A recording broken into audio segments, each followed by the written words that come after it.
एक पिताजी गांव से शहर अपने बेटे से मिलने के लिए पहुंच गए और दरवाजे पर जैसे ही बहू ने ससुर जी को देखा तो दौड़कर अंदर गई और अपने पति से बोली कि बूढ़ा आ गया है, पैसा मांगने के लिए आया होगा। इन बातों को सुनकर बेटा उठा और अपने पिताजी के पैर छुए और पिताजी को अंदर लेकर आया, कमरे में बिठाया। तभी पिताजी ने उसको देखकर कहा कि बेटा तू बहुत कमजोर हो गया है, क्या तबीयत तो ठीक है? तभी बेटा बोला पिताजी तबीयत तो ठीक है, थोड़ा मौसम का बदलाव है इसलिए थोड़ा वजन कम हो गया। तभी चारों तरफ पिताजी ने देखकर कहा कि मेरे पोता पोती कहाँ है, क्या स्कूल गए?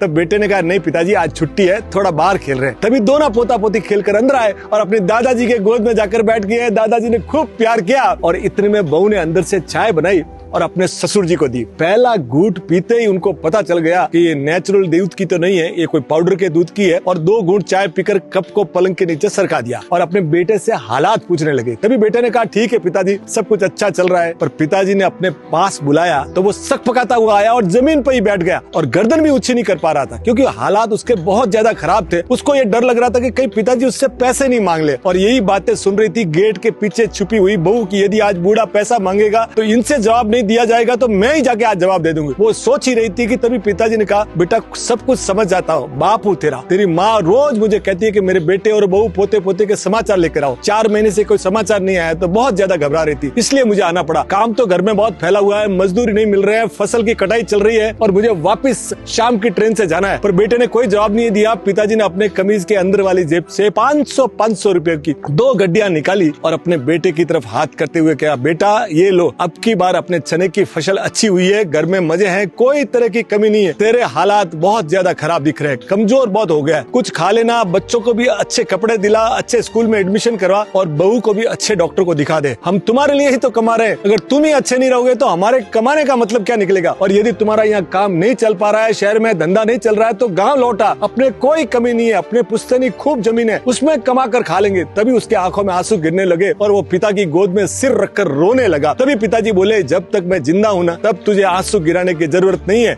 मेरे मरने के बाद मुझे पता नहीं रहेगा कि तू किस हालात में, पर मेरे जीते जीते तुझे इस हालात में मैं देख नहीं सकता।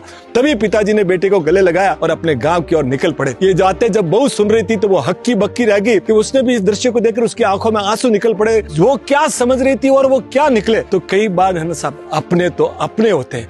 बाप के पैरों में जब तक जान होती है ना तब तक वो अपने बच्चों को दुख नहीं आने देता। एक पिता कई शादीशुदा बच्चों को पाल सकता है, पर हो सकता है कई शादीशुदा बच्चे एक पिता को नहीं पाल पावे। तो साहब अपने तो अपने होते हैं।